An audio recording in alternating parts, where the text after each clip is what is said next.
क्या माहौल देखते हैं? ये सरकार बढ़िया काम कर रही है आपकी निगाह में कि चुनाव टफ होगा, वो उपचुनाव जो होने हैं पूरे? अब उपचुनाव तो होना ही है। अब सरकार तो हर जगह सपा का बन रहा है। हाँ, हाँ, हाँ, हाँ। अब क्या बताएं। अब सपा का जगह बन रहा है। क्या लगता है कि ये 2000 हाँ वैसे मुश्किल है। जब देखो बीजेपी का मुश्किल है। हाँ। तो आपके यहाँ चुनाव होना है फूलपुर में, जी। क्या माहौल देखते हैं? माहौल तो भैया जी जिसकी सत्ता है जिसकी सरकार उसी की। अरे ऐसे कैसे, मतलब जिसकी सत्ता है वो ऐसे बना लेगा? वो तो वोट आप लोगों को देना है ना। बिल्कुल देना है, लेकिन अब जान ही रहे हो इसके आगे तो बेनिफिट किसको मिलने वाला है। आपका ये कहना है कि उपचुनाव है इसलिए वो, जो है, सरकार विधायक जो है बीजेपी के बन सकते हैं? तो मैं तो यही कहूंगा कि सरकार अगर प्रोग्रेस पे ध्यान दे रही है तो अच्छी बात है, बट मैं एक और बात कहना चाहूंगा सरकार को कि एजुकेशन पे भी उतना ही ध्यान दे जितना ये आप देख रहे हैं, प्रोग्रेस देख रहे हैं, उससे काफ़ी ज़्यादा हेल्प होगी अगर एजुकेशन बढ़ेगा तो। क्योंकि काफ़ी सारा, मैं एक खुद नीट एस्पिरेंट हूँ और अभी मैं खुद यहाँ से जा रहा हूँ एडमिशन कराने अपने कॉलेज में, तो मैं देख रहा हूँ कि काफ़ी ज़्यादा प्रॉब्लम हो रही है स्टूडेंट्स को, मतलब एजुकेशन से रिलेटेड, और उनको सीट्स वगैरह नहीं। अरे देखा था हम लोग गए हो तो गरीब हो ही, हाँ। समझे था ना। हाँ। अब मान लो मतलब घर की दीवार गिर गया है, हाँ। अब कॉलोनी दिया जाता, कॉलोनी देते नहीं है। अच्छा तो जब हमको लोग कोई चीज अगर मिलेगा तो आप लोग को और देने के लिए हम लोग तैयार हैं। अच्छा, जब नहीं मिले तो हम लोग कहाँ देंगे, करेंगे? यानी आप कह रहे हैं सरकार कुछ फायदा देगी तब वोटिंग करेंगे। यानी सरकार जब काम कुछ नहीं मिल रहा तो हम लोग क्या करें, परेशान तो है ना। सरकार के काम से संतुष्ट नहीं है। हाँ। नमस्कार, भारत कवरेज न्यूज के लिए मैं विभास यादव आप लोगों का बहुत बहुत स्वागत करता हूं। दोस्तों, मेरी मौजूदगी इस समय फूलपुर में है। फूलपुर में यहाँ के विधायक प्रवीण पटेल, जो बीजेपी के विधायक हैं, इस बार सांसद हुए हैं और उनके सांसद होने के बाद विधानसभा की सीट खाली हुई है जहां उपचुनाव होना है। अभी तारीखों की घोषणा तो नहीं हुई है, लेकिन फूलपुर में माहौल अब गर्मा रहा है। वैसे तो जम्मू कश्मीर और हरियाणा के चुनाव की घोषणा चुनाव आयोग ने कर दिया है, तारीखों का ऐलान कर दिया है, लेकिन अभी जो उत्तर प्रदेश में 10 विधानसभाओं का चुनाव होने हैं वहाँ की घोषणा नहीं हुई है। लेकिन तारीखें कब आ जाएं कुछ कहा नहीं जा सकता। ऐसे में सियासी दल अपनी तैयारी में जुट गए हैं।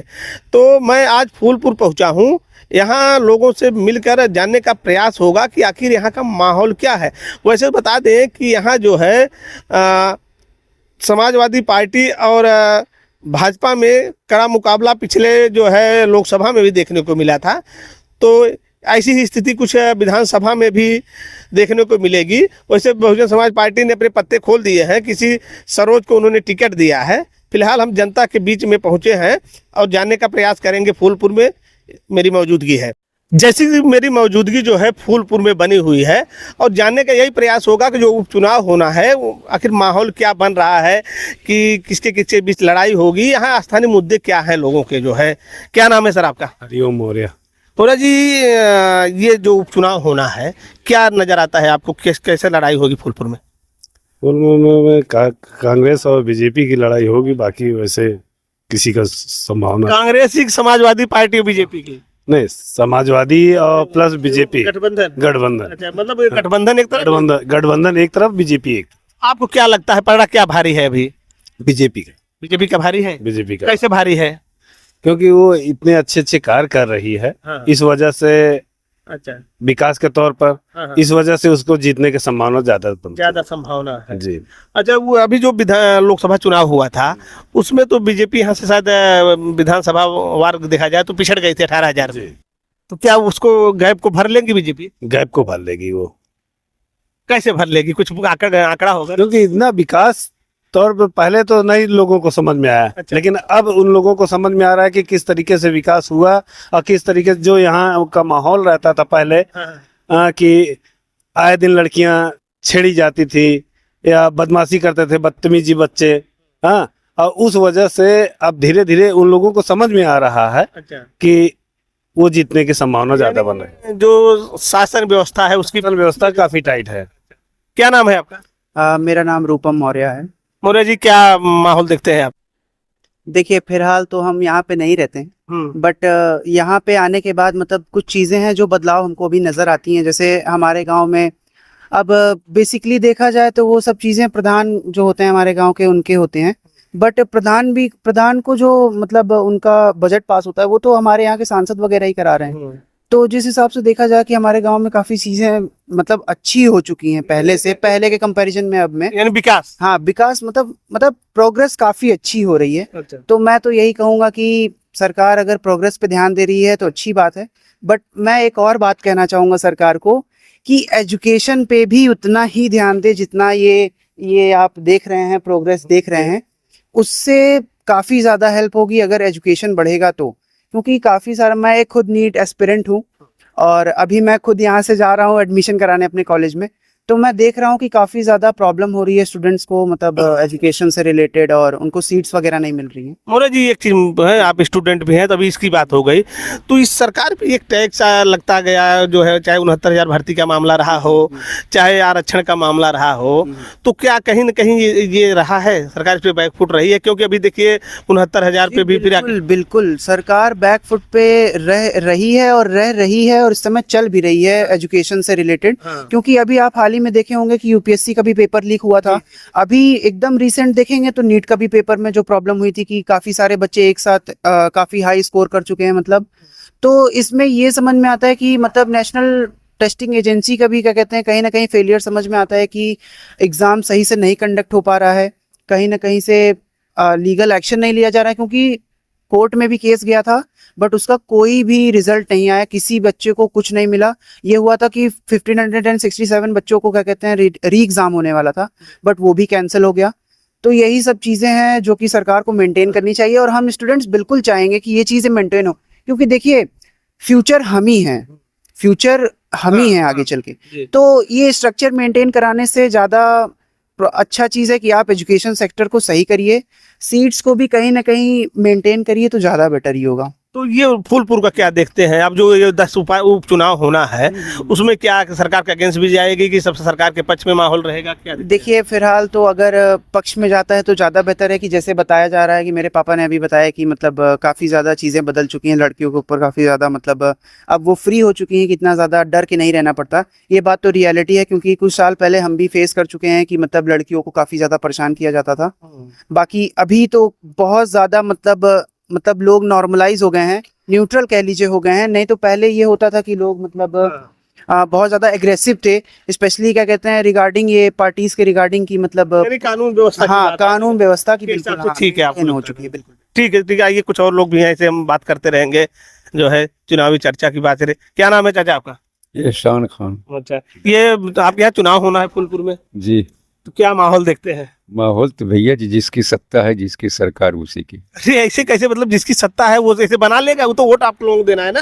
बिल्कुल देना है, लेकिन अब जान ही रहे हो, इसके आगे तो बेनिफिट किसको मिलने वाला है। आपका ये कहना है कि उपचुनाव है इसलिए जो है, सरकार विधायक जो है बीजेपी के बन सकते हैं?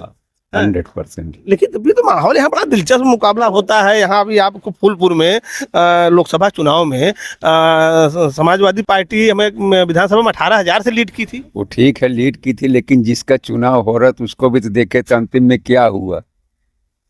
अंतिम में क्या हुआ? बस वही सेम है। अच्छा, तो सरकार से काम से संतुष्ट हैं आप? बिल्कुल संतुष्ट है। चलिए, बिल्कुल संतुष्ट हैं। और कुछ लोग साथ में हैं, थोड़ा सा आइए आप, थोड़ा सा आपसे भी बात हो जाए, जो है आइए। हम आपके विधानसभा के नहीं, कहाँ के हैं? हम वहाँ रानीगंज। अच्छा, रानीगंज के हैं। आइए भाई साहब से बात करते हैं थोड़ा सा इधर से। हाँ, आप तो यहीं की हैं? नहीं, वहीं के। अच्छा, चलिए, ये लोग जो है, क्या नाम है आपका? इरफान।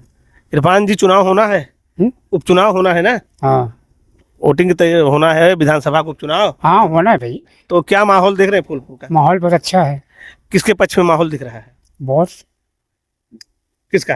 अच्छा, बोलिए, कोई दिक्कत नहीं, हम लोग प्रेस के लोग हैं, इसमें कोई अरे सुनो, अभी मतलब काल एक आदमी मिले थे। यहाँ से बात करते रहिए हमसे। काल एक आदमी मिले थे। हाँ, वो हमको लोग ऐसा फंसाया कि फंसाने की बात नहीं है, अपने दिल की बात बताओ। इसमें ऐसा इंसान को नहीं मतलब करना चाहिए। ऐसा है कि क्या माहौल देखते हैं लोगों के बीच में? नहीं तो माहौल विशालत सही है, माहौल कोई मतलब नहीं है, हमारे लिए सही है भाई, आपके लिए मतलब गलत होकर बात। कौन जीतने की स्थिति में बनेगा? क्या मुद्दे हैं यहाँ के? यहाँ कुछ मुद्दे हैं स्थानीय? अरे देखा तो हम लोग गए हो तो गरीब हो, समझता ना। हाँ। अब मान लो मतलब घर के दीवार गिर गया है, हाँ। अब कॉलोनी दिया जाता, कॉलोनी देते नहीं है। अच्छा, तो जब हमको लोग कोई चीज अगर मिलेगा तो आप लोग को और देने के लिए हम लोग तैयार हैं। अच्छा, जब नहीं मिले तो हम लोग कहाँ देंगे, करेंगे? यानी आप कह रहे हैं सरकार कुछ फायदा देगी तब वोटिंग करेंगे? यानी सरकार जब काम नहीं मिल रहा तो हम लोग क्या करें, परेशान तो है ना। सरकार के काम से संतुष्ट नहीं है? मतलब ये कह रहे हैं कि मतलब सरकार हमको कुछ करेगी तब होगा। हाँ। यानी मतलब मुद्दे हैं आपके पास कि ये चीजें नहीं है। आइए भैया, एक मिनट आइए, आइए आप लोग। अच्छा अच्छा, थोड़ा सा बताइए, जो है आपका नाम क्या है? सुरेंद्र कुमार। अरे कोई दिक्कत, क्या नाम? सुरेंद्र कुमार। सुरेंद्र जी, का माहौल देखते हैं? ये सरकार बढ़िया काम कर रही है आपकी निगाह में कि चुनाव टफ होगा, वो उपचुनाव जो होने हैं पूरे? अब उपचुनाव तो होना ही है। अब सरकार तो हर जगह सपा का बन रहा है। हाँ, अब क्या बताएं अब। सपा का जगह बन रहा है। क्या लगता है कि ये 2000 हाँ वैसे मुश्किल है, जब देखो बीजेपी का मुश्किल है। हाँ। अच्छा, ये क्यों कह रहे हैं ऐसा? ऐसा क्यों लगता है? ये उपचुनाव, लोकसभा अब चुनाव। देखे लोकसभा में तो सपा आगे थी। हाँ, अब उसी के माहौल से बता रहे हैं हम आपको। हाँ, मतलब वो अच्छा, जो माहौल लोकसभा में था लगभग अभी वही माहौल जनता के बीच में। हाँ, वही चल रहा है। हाँ ठीक। क्या नाम है आपका? त्र्यंबकेश्वर मिश्रा। मिश्रा जी, फूलपुर की बात करिए तो आसानी लोग हैं, क्या मुद्दे यहाँ के, क्या ज्यादा मुद्दे हैं और किस पे चुनाव होना है? बीजेपी आएगी। बीजेपी आएगी? हाँ आएगी, कंफर्म आएगी। अच्छा उसके काम अच्छे हैं। अच्छा। गुंडाराज, भ्रष्टाचार, ये सारे जो है खत्म हो रहे हैं, इसलिए बीजेपी की ही सरकार है। ये गुंडा राज और भ्रष्टाचार क्यों नहीं? भ्रष्टाचार तो लोग कहते हैं बहुत इस सरकार में बढ़ गया है। आप कहीं तहसील में जाइए तो हाँ। देखिए सरकार जो है वो सही है। हाँ। अब जो इसमें कुछ कर्मचारी की वजह से जो जगह जगह पे वो हो जाता है, बाकी सरकार का जो तो ऐसे तो हर सरकार में लागू होते हैं। वो तो अगर जैसे वो मिलते हैं पकड़ भाई। देखिए जैसे काम हमारा आपका है, हम आप चुपके से करा लिए, सरकार को कोई पता नहीं है, मान लीजिए अधिकारियों से, तो ऐसी चीजों का जब खुलासा हो तो सरकार तुरंत एक्शन लेती है। तो सब हाँ, वो होती है। इसलिए सरकार सबको सब कुछ दिया, राशन दिया और कॉलोनी वगैरह दिया, संडास दिया, मतलब शौचालय, तमाम प्रकार से जो है, सड़कें भी अच्छी है, सारी चीज अच्छे चल रहे हैं, इसलिए अच्छी है सरकार, इसीलिए। मतलब फूलपुर जीतने के चांस है? हाँ चांस है, भरपूर है, उसमें कोई दिक्कत नहीं है। मेरी मौजूदगी फूलपुर में थी और फूलपुर स्टेशन के बगल में कुछ लोगों से बातचीत हुई। ज़्यादातर लोगों का कहना है कि बीजेपी का कानून व्यवस्था बढ़िया है, पुनः रिपीट होगी। कुछ लोग ऐसे भी मिले जो खुलकर नहीं बोले, लेकिन इशारों में उनका ये कहना था कि वो जो उपचुनाव होता है वो सरकार का होता है। इस वीडियो में बस इतना ही। नमस्कार, जय हिंद, जय भारत।